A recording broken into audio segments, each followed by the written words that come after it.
X sold goods to Y जिसका list price है ₹1,00,000 और इनको बेचा गया है at a trade discount of 20%। Y ने 75% ऑफ द अमाउंट जो उसे देना था उसका 75% अमाउंट तुरंत पे कर दिया एक्स को after getting cash discount of 5%।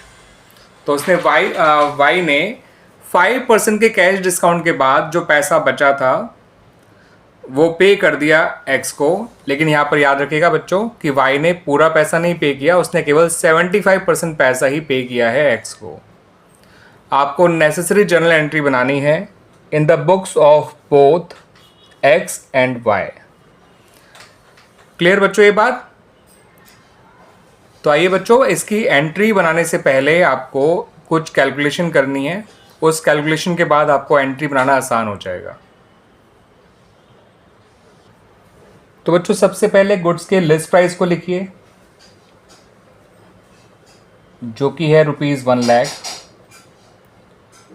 उसमें जो है ट्रेड डिस्काउंट को माइनस कर दीजिए। ट्रेड डिस्काउंट जो है वो 20% ऑफ 1,00,000 निकलेगा, जो कि कितना आएगा बच्चों? 1,00,000 का 20% होता है 20,000। अब जो बैलेंस अमाउंट है वो आपके लिए नेट वैल्यू हो गई जो कि है ₹80,000। अब आपको क्या करना है बच्चों? अब आपको करना है पहले इस अमाउंट का 75% निकाल लीजिए। ठीक है बच्चों, इसके दो पार्ट कर लीजिए। एक पार्ट है कैश ट्रांजैक्शन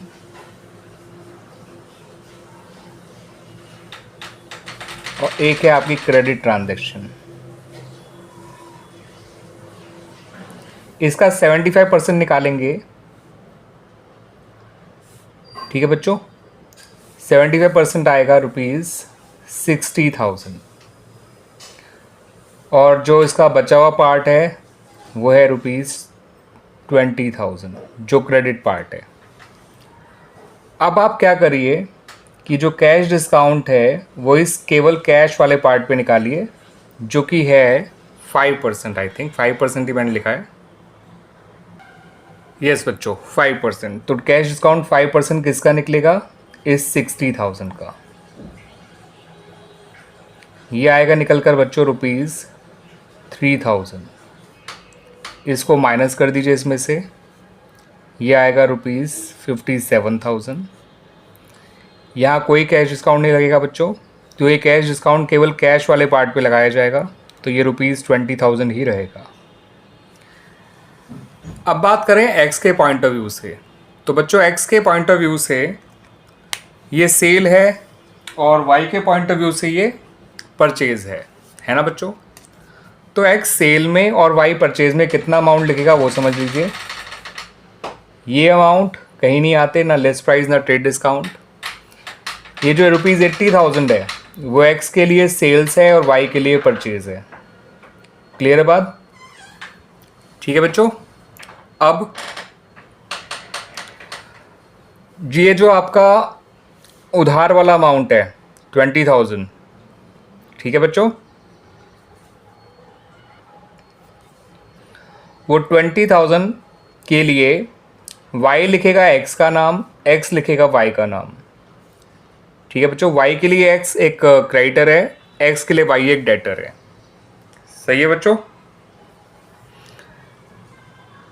फिर ये जो 57,000 है ये x के लिए कैश रिसीव्ड है, y के लिए कैश पेड है। क्लियर बच्चों? ये जो ₹3,000 है ये x के लिए डिस्काउंट अलाउड है और y के लिए डिस्काउंट रिसीव्ड है। इसके अलावा और कुछ कहीं नहीं आएगा। ठीक है बच्चों? अब x जब अपने यहाँ एंट्री बनाएगा जर्नल एंट्री, तो वो एंट्री कुछ इस तरह से होगी। x की बुक्स में वो लिखेगा कैश अकाउंट डेबिट, अगर पेमेंट चेक से ले रहा होगा तो बैंक को भी डेबिट कर सकता है। डिस्काउंट अलाउड अकाउंट डेबिट, आप लोग पूरा नाम लिखिएगा बच्चों। Y debit to sales account. Sale में आएगा ट्रेड डिस्काउंट के जस्ट बाद वाला अमाउंट, जो कि कितना है बच्चों, 80,000। कैश में ये 57,000 जो फाइनली कैश रिसीव हुआ है एक्स को। डिस्काउंट अलाउड में ये 3,000 जो कैश डिस्काउंट का है, और वाई में ये उधार वाला पार्ट जो 20,000 है। उसके अलावा कोई चीज़ नहीं आएगी बच्चों, ठीक है। ये मैंने वैसे ही कैंसिल कर दी है, ठीक है। 60 को आप कैंसिल ही मानिए, और ये 20 यही है, तो आप जो है ये फिलहाल एक्स है, कैंसिल नहीं है बच्चों, ध्यान रखिएगा। ये एक्स पर्सन वाला एक्स है, ये एक्स कैंसिल के लिए है, तो ये 20 है, तो इसको दोबारा मत लीजिएगा। ये हो गया बच्चों एक्स की बुक्स में एंट्रीज। अगर हम वाई की बुक्स में कर रहे होते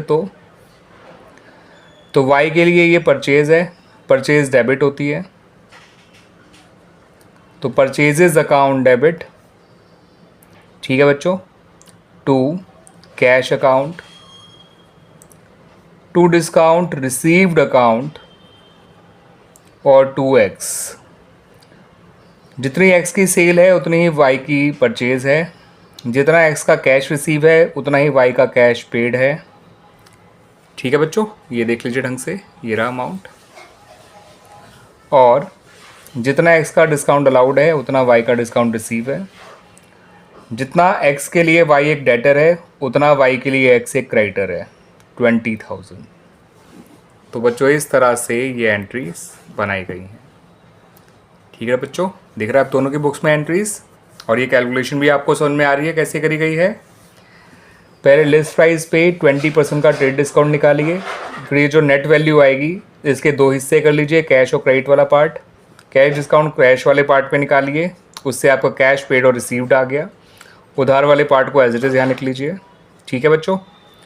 अब आपको ये अमाउंट लिखना है, ये अमाउंट लिखना है, ये लिखना है और ये लिखना है, ठीक है। ये चार चीज़ें लिखनी हैं। एक्स के लिए सेल है 80,000, वाई डेटर है 20,000, डिस्काउंट अलाउड है 3,000, और ये कैश डिस्काउंट वाला है और कैश रिसीव्ड है, ठीक है बच्चों। जितना क्रेडिट वाला पार्ट था वो पूरा पूरा डेटर के नाम से एक्स ने लिखा, पूरा पूरा क्रेडिटर के नाम से वाई ने लिखा, ठीक है। डिस्काउंट जो कैश डिस्काउंट था वही डिस्काउंट रिसीव है वाई के लिए, वही डिस्काउंट अलाउड है एक्स के लिए। जो ट्रेड डिस्काउंट के बाद वाला अमाउंट था वही एक्स के लिए सेल और वाई के लिए परचेज़ है।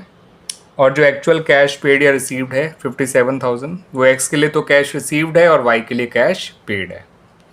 क्लियर बच्चों ये बात?